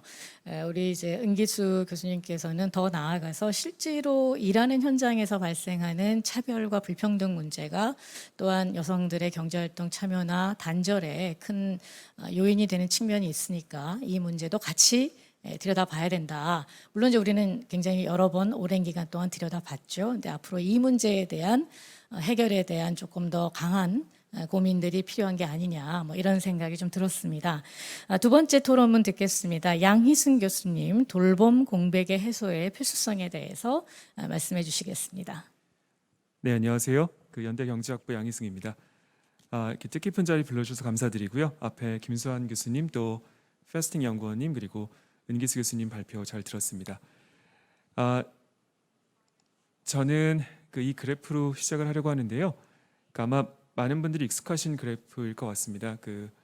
여성의 경제활동 참가율 또는 기혼 여성의 경제활동 참가율과 출산율의 관계를 보여주는 그래프인데요. 보시면 여성의 경제활동 참가율이 늘어남에 따라서 저희 출산율이 굉장히 급격하게 줄어드는 모습을 볼 수가 있습니다. 맞벌이 부부로 이것을 살펴봐도 역의 관계는 마찬가지인데요. 남편이 일하고 또 아내가 일하는 그런 가정에서 아내의 경제활동 참여율이 높아질수록 출산율은 낮아져서 아까 말씀하신 대로 저희 0.8을 기록하고 있는데요. 그러면 저희가 여성의 경제활동 참가율이 높으면 과연 출산율이 낮은 게 정상적인 상황인가? 이거에 대해서 한번 저희가 고민해 볼 수 있을 것 같은데요. 최근에 전미경제연구소에서 나온 연구 보고서를 보면 1980년대에는 그런 관계가 역의 관계가 성립했다는 것을 보여주고 있습니다. 왼쪽 그래프를 보시면 1980년대 상황인데요. 여성의 경제활동 참가율이 높을수록 출산율이 낮은 것을 저희가 금방 확인할 수 있습니다. 하지만 오른쪽 그래프를 보시면 2000년대 이후에는 여성의 경제활동 참가율이 높을수록 오히려 출산율도 올라가는 그런 모습을 보이고 있는데요.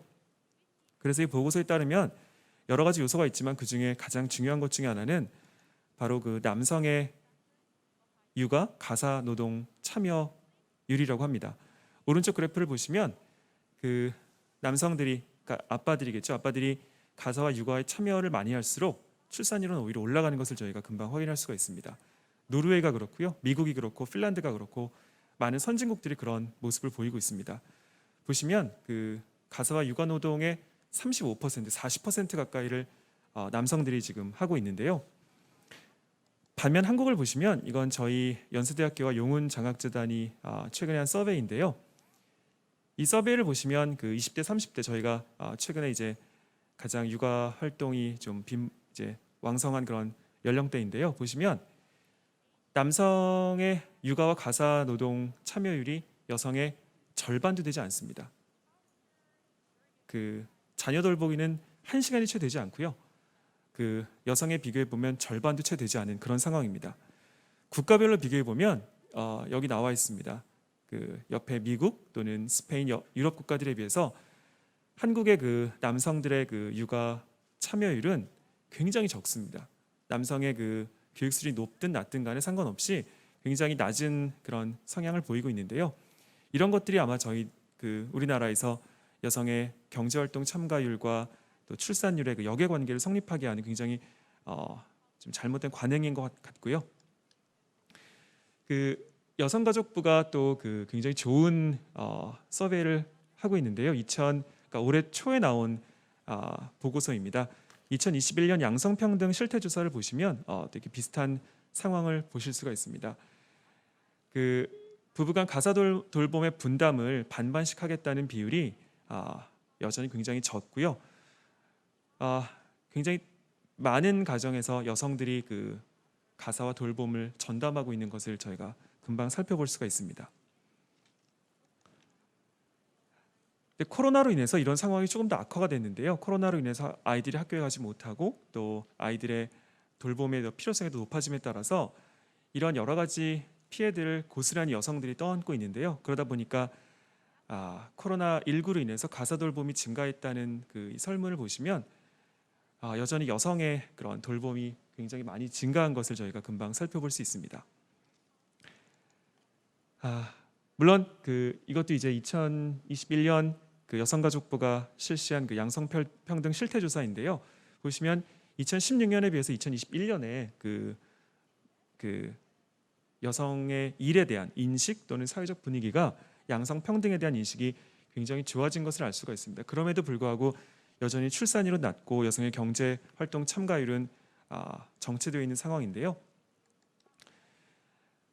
간단히 정리해 보면 그 여성의 경제활동 참가 정체 및 저출산 요인은 여러분들 다 아시는 것처럼 출산 및 육아로 인한 경력 단절, 아까 김수환 교수님 또 은기수 교수님 말씀하신 것처럼 M자형을 보이는 그런 경력 단절의 문제입니다. 또한 그 높은 성별 임금 격차, OECD에서 35% 이상 차이 나는 국가는 우리밖에 없거든요. 또 승진과 직무의 불평등도 있고요. 또 여성의 경제활동 및 육아 책임에 대한 사회적 인식과 분위기도 문제입니다. 그리고 좀 전에 보여드렸던 것처럼 남성의 저조한 가사 및 육아 참여도 여전히 큰 문제로 남아 있고요.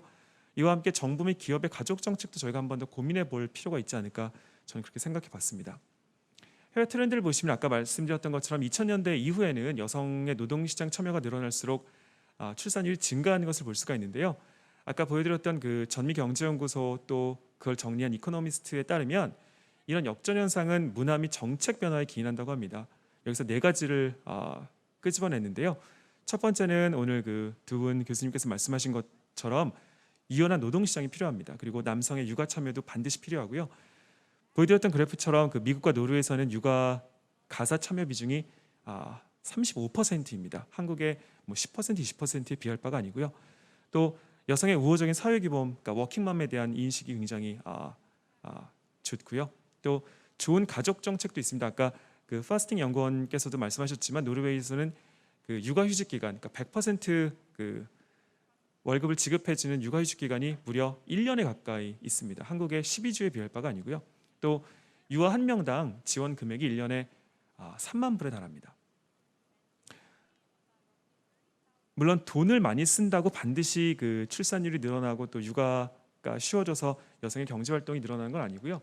보시면 미국입니다. 미국은 사실 출산휴가가 아직까지도 잘 정립되어 있지 못한 선진국 중 하나인데요. 그럼에도 불구하고 미국은 굉장히 많은 돈을 육아 또 출산에 쓰고 있습니다. 그러다 보니까 이런 그러니까 GDP 대비 그러니까 육아와 아동에 대한 수당이 늘어나면 늘어날수록 출산율도 늘어나고 뿐만 아니라 여성의 경제활동 참여율도 늘어나는 것을 저희가 쉽게 확인해 볼 수 있고요. 그러면 한국은 어떨까 보면 지난 수십 년간 여성의 노동시장 참여는 꾸준히 증가했지만 반면 남성의 노동시장 참여는 감소하지 않았습니다. 따라서 그 가정의 양육 부담은 여전히 여성에게 몰려 있고요. 여성의 노동 공급에 악영향을 줄 수밖에 없습니다.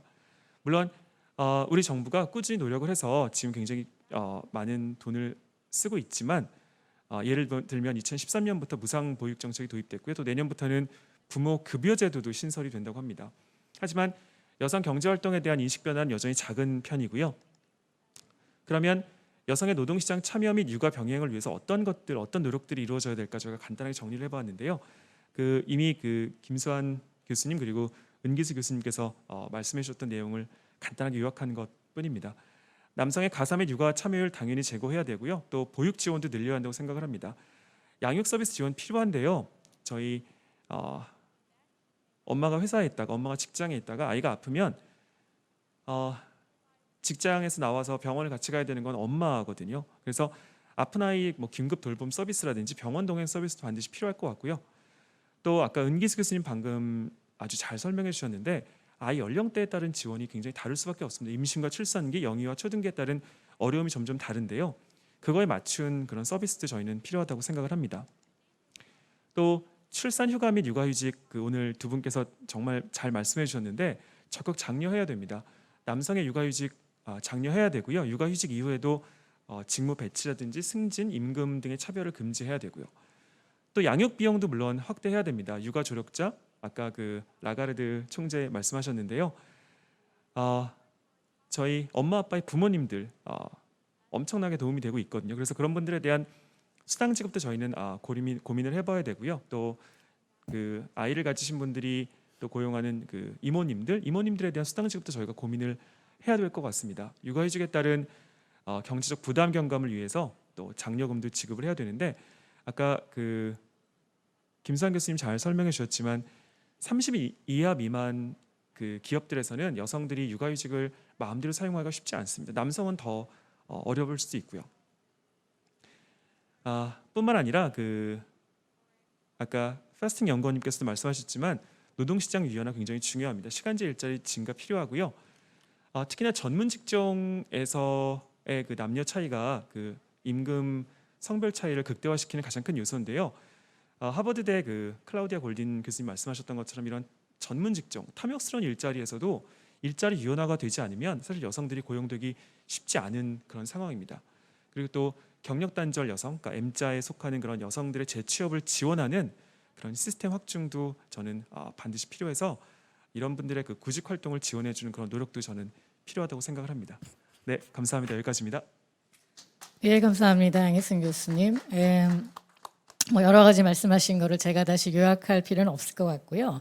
이후에 조금 더 집중적인 토론을 위해서 제가 사회자의 권한으로 약간의 이제 범위를 좀 좁혀보면 아마 이 오늘 포럼의 주제가 그러니까 지속 가능 발전 사회이기 때문에 이제 출산율 문제를 많이 이제 고민하시고 또 발표 부분에 포함을 하셨는데 일단 그 부분은 조금 띄워놓고 왜냐하면 그거 자체로도 또 굉장히 다측면에서 점검을 해야 되는 중요한 주제이기 때문에 띄워놓고 일단은 여성 경제 활동이 양적 질적으로 조금 더 나아질 수 있게끔 하는 데 대한 여러 가지 기업적 혹은 뭐 조직 문화적 혹은 가족적 뭐 차원에서 논의를 한번 조금 좀 좁혀봤으면 좋겠다. 뭐 이렇게 생각이 듭니다. 그래서 제기하신 토론의 내용에 대해서 우리 발표해 주신 김수환 교수님께서 좀 간단하게 코멘트를 좀 거꾸로 해주시면 어떠실까 싶습니다. 예. 뭐 특별한 코멘트라기보다는 제가 설명하려고 했던 내용들을 두 선생님께서 훨씬 더 상세하고 풍부하게 해주신 거라고 생각하고요. 또 하나 이제 저하고 지금 노르웨이에 있는 연구원님과 사전에 협의가 되어 있지 않지만 저희가 했던 이야기도 상당히 여러 가지 뭐 지표라든지 노르웨이에서 하고 있는 것 그리고 제가 생각하기에 한국에서 필요하다고 하는 것들이 일치한다면서 상당히 좀 놀라웠습니다. 그리고 또 은기수 교수님, 그다음에 양희승 교수님 또 이 의견에 대해서 적극적으로 공감해 주시고 이야기하시는 것이 저는 좀 상당히 고무적이라고 생각을 했습니다. 그래서 저는 뭐 특별히 코멘트는 없고요. 다만 이제 아까 은기수 교수님께서 민간의 참여가 중요하다고 했는데 이제 예를 들면 이제 피사 같이 여러 가지 재정적 면이나 여러 가지 면에서 여력이 있는 곳에서는 상당히 그런 것들을 물론 그렇다고 해서 모두 다 할 수 있는 건 아니지만 할 수 있는 곳 있지만은 많은 또 작은 민간 업체에서는 이런 것들을 할 수 없기 때문에 이런 것들을 기업의 노력으로만 맡기는 게 어디까지 가능할지 모르겠습니다. 기업도 노력을 해야겠지만 공공기관이나 지자체에서도 충분히 협력해 주지 않으면 기업들은 오히려 이 일이 어떤 단계에 넘어서기 전까지 상당히 어려울 것 같고요. 노르웨이 같은 경우에 만약에 사례 양희승 교수님께서 만약에 이제 다른 나라의 사례를 봤다 그러면 그것들이 이제 어디까지 민간에서 이런 일을 했고, 예를 들면 1년 유급휴가의 그 지급에 있어서 어디까지가 민간 기업의 책임이고 어디까지 정부나 지자체의 책임인지를 고려해 보면 좋겠다는 생각을 해봤습니다. 네, 은기수 교수님 혹시 같이 토론하실 내용이 있으실까요? 예, 제 발표에서도 기업의 역할이 중요하다고 말씀드렸는데 이제 여기에 대해서 아주 당연한 반론들이 들어옵니다. 첫 번째는 기업이 그런 이익을 추구하는 집단인데 어떻게 그렇게 돌봄이라든지 이렇게 돈을 오히려 이익이 아닌 지출로 기록되는 측면에 활동을 하는 것을 기대할 수 있겠는가라는 그런 질문이 첫 번째 질문이고요. 두 번째는 그러면 과연 한국의 기업들이 그렇게 돌봄 직원, 특히 여성 직원이나 뭐 남성 직원들의 그런 돌봄 문제를 해결하는데 돈을 지출할 수 있는 그런 여력이 있는가, 이런 두 가지 질문이 이제 크게 제기가 됩니다. 그런데 이제 이런 두 가지 문제 다 타당한 질문이지만 첫 번째 관련해서는 기업이 이제 앞으로 그 생존하고 발전하기 위해서는 계속 그런 우수한 노동력을 확보 유지해야 됩니다. 근데 지금 현재 한국 사회가 뭐 저출산 문제로 인해서 이미 그 우수한 노동력을 확보하는데 비상이 걸린 상황이고, 우리나라의 여성들이 높은 교육 수준과 매우 뛰어난 그런 능력을 가지고 있음에도 불구하고 지금 우리 사회의 여러 가지 상황에 따라서 제대로 일하고 싶어도 일하지 못하는 상황이거든요. 그렇기 때문에 기업이 돌봄에 그 돈을 쓴다는 것은 단지 이게 무슨 복지 제도로만 이해해서는 안 되고, 회사가 생존하고 발전하기 위해서 그런 우수한 그 노동력을 확보 유지하는 데 투자를 한다는 개념으로 저는 접근하는 것이 필요하다고 생각합니다. 두 번째는 이러한 여력이 없는 기업들이 많다는 것도 당연한 이야기입니다. 그렇기 때문에 지금까지는 우리나라 국가가 예컨대 저출산 문제를 해결하는 데 가장 중요한 그 방안 중에 하나가 돌봄이다. 그래서 돌봄의 여러 가지 형태로 지금 재정 지출을 하고 있습니다. 그런데 이제 그 돌봄 문제를 해결하기 위해서 정부 예산을 지출할 때도 이 기업이 함께 이 돌봄 문제를 해결할 수 있도록 어떻게 하면 기업이 이런 데에 그 자기네들의 예산을 지출하게 되면 이걸 정부가 여러 가지 세제 혜택이라든지 다양한 방식으로 그것을 보존해 주든지 이런 방식을 통해서 기업도 우리가 우리 직원들에게 이런데 우리가 돈을 쓰면 이거는 그냥 우리 회사 능력만으로 하는 것이 아니고 또 정부가 이걸 함께한다, 혹은 사회가 함께한다, 그런 인식을 가지고 거기에 동참할 수 있는 그런 분위기가 저는 마련될 수 있다고 생각을 합니다. 그렇기 때문에 너무 이걸 그 비관적인 관점에서 부정적인 관점에 접근하기보다는 어떻게 하면은 이 문제를 좀 더 긍정적인 방식으로 풀어갈 것인지 거기에 지혜를 보는 것이 저는 중요하다고 생각을 합니다. 예, 좋은 말씀 감사합니다. 양희승 교수님한테는 혹시 특별한 코멘트는 없으신가요? 저는 그 출산율에 조금 저희가 좀 더 고민을 해봐야 된다고 생각을 하는데요. 저희가 출산율이 0.8까지 떨어져서 지금 한국 사회는 굉장히 위기라고 생각을 하는데, 이게 저는 뭐 어떤 정부의 잘못이라든지 기업의 잘못이라고 생각하지는 않거든요. 그러니까 많은 그 젊은 남성들, 여성들이 사실 예전에는 아이를 낳아서 아이를 키우는데 뭐 자아 실현을 뭐 맛봤다면은 지금은 본인들의 행복을 추구하는 그런 과정에서 여성들이 또 남성들이 아이를 적게 가지는 너무나 당연한 현상이라고 저는 생각을 하고 있습니다. 그래서 이걸 억지로 이런 남성 여성들한테 그런 뭐 출산율을 끄집어내기 위해서 저희가 뭐 어떤 인위적인 방법을 쓰기보다는 그냥 아이를 낳았을 때 이 사람들이 좀 더 나이를 행복하게 또 안전하게 또 쉽게 키울 수 있는 그런 조건을 만들어주는 게 중요하다고 생각을 하고요. 지금까지 현재 그 정부가 수백조 원을 출산율 제고하기 위해 썼지만 사실은 올라간 건 없거든요. 그래서 저희가 외국의 사례들을 많이 살펴보고 있는데, 외국의 사례들을 과연, 그러니까 한국과 토양과 문화가 다른 그런 외국의 사례들을 끄집어낸다고 해서 과연 이게 우리나라에 정말 적합한 정책이 될 것이냐, 이거는 저는 잘 모르겠고요. 대신 한국 사회에 걸맞는 그런 뭐 증거 기반의 정책들을 조금씩 발굴하고 찾아서 이런 것들을 좀 더 저변을 확대하고, 또 아까 그 은기수 교수님 말씀하셨던 것처럼 그런 피사의 그런 사례들을 좀 더 발굴해서 우리 사람들의 어떤 행동 반응들을 좀 살펴보는 그런 노력들이 좀 있으면 저희가 출산율을 제고하고 또 여성의 육아도 또 여성의 노동시장 참여도 또 남성의 육아도 늘릴 수 있죠. 그런 생각을 한번 해봤습니다. 예, 좋은 말씀 감사합니다. 이렇게 정부가 투자한 것 대비 효과가 있느냐라고 하는 부분은 사실 우리가 늘 주의 깊게 봐야 되는데요. 의외로 정부 정책의 투자 대비해서 효과를 검증하는 시스템이 매우 적은 거는 사실입니다. 굉장히 중요한 지적하셨고요. 여성 경제 활동과 관련해서도 많은 이제 예산 투자들이 점점 이제 앞으로 늘어나야 되고 또 조금씩 늘어나 왔는데 여기에 대한 어떤 그 효과성도 충분히 알리는 역할도 좀 필요하겠다. 뭐 이런 생각이 뭐 개인적으로는 듭니다. 저희가 시간이 너무 이제 제한돼 있어서 일단 더 토론을 하고 싶지만 일단 저희 포럼에 온라인으로 질문을 많이 주셨어요. 질문이 12개나 들어왔습니다. 그러니까 중간에 그 마감을 했는데도요. 그래서 근데 이거를 다 할 수는 없을 것 같고 그 발표자님과 두 분 토론자님께 제가 조금 적합하다라고 생각하는 질문을 하나씩 좀 읽어드리겠습니다. 그러면 그 부분에 대해서 마무리 답변을 해주시면 좋지 않을까 생각합니다. 먼저 그냥 순서대로 말씀을 드리면 거꾸로 이제 양희승 교수님 계속 연결해서 대답을 해주셨으면 좋겠는데요. 답변이 좋겠는데요. 이런 질문입니다. 여성의 경제활동과 돌봄을 함께 그 논의 선상에 놓고 있어서 이거 자체가 이제 성차별적인 그 느낌을 본인이 받는데 오히려 이제 이렇게 같이 논의를 계속 하게 되면 여성의 이중 노동에 대한 메시지를 강화하는 게 아니냐. 좀 더 우려스럽고 그래서 좀 더 강력한 다른 전략이 필요하지 않냐라는 질문이 하나 있었고요.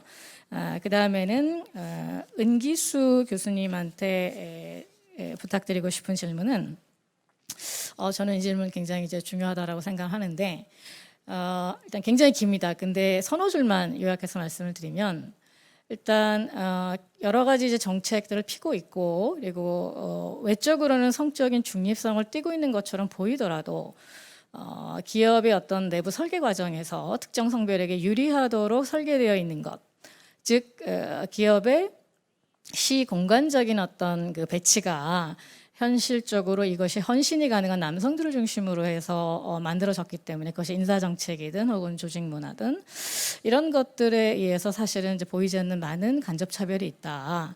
그래서 현재의 제도들을 넘어서서 어떤 방안이 있을 수 있을까? 뭐 이런 고민을 조금 질문하셨고요. 마지막으로 포괄적인 질문이긴 합니다. 예. 전 세계적으로 우리 김수환 교수님, 전 세계적으로 여성의 경제활동 참여와 돌봄에 노르웨이의 정책이나 사례를 한국이 좀 이렇게 살펴보고 적용하는데 특별히 좀 이제 고려해야 될 지점이 있다면 무엇이 있을까요? 라고 하는 질문이 있었습니다. 노르웨이 자체가 저희로서는 상당히 많은 이제 성취를 보고 있는 국가라고 보여지지만 또 사실 아까 말씀하신 것처럼 뭐 그대로 저희가 적용할 수는 없는데 그럼에도 불구하고 좋은 시사점은 있을 거라고 봅니다. 그거 어떻게 생각하시는지 이렇게 질문들을 조금 요약해서 말씀을 드리겠습니다. 먼저 순서대로 양희승 교수님부터 답변해 주시죠. 네, 그 질문 굉장히 좋은 타당한 질문이시고요. 여성의 노동 공급이 반드시 늘어야 된다고 저는 생각하지는 않습니다. 여성의 노동 공급이 늘어나면 좋다고 생각했던 이유 중에 하나는 여성의 교육 수준이 늘어남에 따라서 양성 평등을 실현하고 또 자아 실현하는 그런 수단일 뿐이지 여성의 노동이 반드시 늘어나야 되는 것은 아니고요. 그런 점에서 최근에 이제 그 저희 정부에서 제안한 그 법안 중에 하나가 기존에는 그 아이들이 어린이집을 갈 경우에만 그런 어린이집 보육 시설에 대한 그 비용을 분담 지원해 줬었는데요. 최근에는 이제 어린이집을 보내지 않고 집에서 엄마나 아빠가 직접 키우는 경우에도 그러니까 이런 육아를 직접 담당하는 경우에도 정부가 비슷한 금액의 그런 정부 지원금을 주게 되었습니다. 그래서 저는 그런 점에서는 정부가 조금 더 이제 현명하게 대처를 하고 있는 것이 아닌가 그런 생각을 하고 있습니다. 네, 계속하시죠. 예, 저에게 그 질문하신 내용 굉장히 중요한데요. 예를 들어서 제가 이제 한 사례로 피사를 들어서 말씀을 드렸는데 이러한 정책들이 이런 성별 중립적인 정책이 아니고 어떤 성별 특수적인 정책이 아니냐. 그렇기 때문에 이건 남성보다도 오히려 여성을 겨냥한 그런 정책이 아니냐. 이제 그런 질문이 될 수도 있겠는데요. 제가 사례 연구한 그 피사의 경우는 이게 꼭 여성을 위한 정책이다라고 희망하지 않고 남성 직원이든 여성 직원이든 누구라도 이 생애 주기에 해당해서 신청하면 쓸 수 있다. 지금 이렇게 되어 있고 그 정책을 도입해서 실제로 쓰는 직원들에게는 인사상의 불이익이라든지 또 승진이라든지 이런 데서 절대로 불이익이 없게 제도적으로 그 보장하겠다라고 되어 있습니다. 그런데 제가 여성 직원만 아니라 남성 직원들도 제가 면담을 했는데요. 결국은 여성 직원들과 남성 직원들을 면담했을 때도 이 굴지의 이 글로벌 회사의 남성 직원들도 역시 이 육아라든지 이런 것 등은 여성이 우선적으로 해야 되는 것이고 남성은 2차적인 역할을 하는 것 아니냐 이런 태도를 가지고 있는 걸 제가 발견할 수가 있었어요. 그렇기 때문에 정말 중요한 것은 아무리 정말 이 굴지의 대기업이 이 회사 차원에서 이런 좋은 제도를 마련하고 운영하고 직원들에게 절대로 이 제도를 이용했을 때 불이익이 없도록 하겠다고 그렇게 명시하고 운영하고 있어도 이 아직도 거기에 근무하는 분들은 한국인이라는 것이죠. 그렇기 때문에 이 한국인의 규범, 한국인의 그 문화에 아직도 젖어 있기 때문에 여전히 마찬가지로 그냥 우리가 평범하게 만나는 한국인의 그런 태도가 역시 거기에 나타나 있는 것이고 이런 제도를 이용할 때도 결국은 남성보다는 여성이 이용하는 것으로 실제로 되고 있습니다. 그렇기 때문에 아무리 제도를 이렇게 회사에서 마련하고 펼친다 할지라도 결국은 우리 한국 사회의 이런 출산이라든지 육아라든지 일과 가정의 병행이라든지 이런 것에 관한 규범과 문화를 어떻게 전 사회적으로 이게 점차적으로 바꾸어 나갈 수 있을 것인가 그게 굉장히 중요한 문제라고 저는 깨달았었습니다. 네, 말씀 감사합니다. 조직 문화의 중요성 이 부분을 이제 다시 한번 강조해 주셨습니다. 예, 마지막으로 우리 김수환 교수님. 예, 아주 중요한 질문 감사합니다. 사실 저희 나라가 오래전부터 노르웨이나 스웨덴, 핀란드 같은 나라들을 벤치마킹하고 배우려고 많이 노력을 하지만 그 격차를 줄이기는 어려운 부분이 있습니다. 그렇지만 한 가지 생각해 볼 수 있는 건 그 나라에서도 여전히 국가 정책이 중요한 것 같습니다. 연수를 위해서 노르웨이나 핀란드에 가보면 교통 운전하시는 분도 일정 시간 이상은 운전을 안 하시거든요. 그리고 저녁에 노동 마트 같은 것이 문 닫는다든지 그래서 정부에서 이런 것들을 규제하면 노동 시간이 단축되고 많은 사람들이 자기 어떤 돌봄과 가사할 수 있는 시간을 사회 전반적으로 이런 합의와 규제가 있기 때문에 국가 영향이 중요하다고 생각하고요.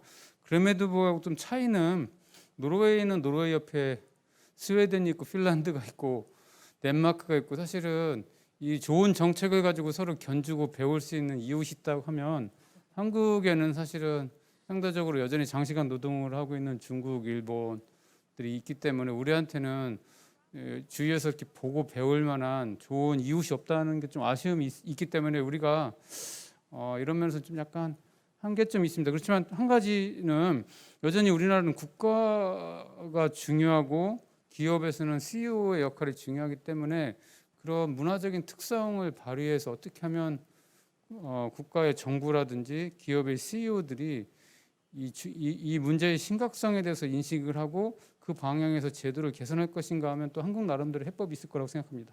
감사합니다. 예, 감사합니다. 사실은 좋은 이웃을 저희가 좀 주도적으로 만들어야 되지 않을까 이런 생각이 들긴 하는데요. 너무 중요한 이야기들이 많이 나왔습니다. 일단은 시간, 돌봄은 시간 싸움이죠. 사실은 돌봄은 시간 싸움이기 때문에 일가정 양립을 하기 위한 거는 시간 싸움입니다. 그래서 이 시간의 문제를 정책적으로 어떻게 잘 다룰 것인가, 기업과 가정에서 이 큰 문제를 우리가 조금 화두로 해서 다시 한번 조금 정리해 들어가는 그런 계기가 있었으면 좋겠다, 뭐 이렇게 생각을 합니다. 오늘 발표자님하고 토론자님의 구성이 아마 되게 독특하다고 느끼실 겁니다. 기존에 보지 않았던 포맷인데요.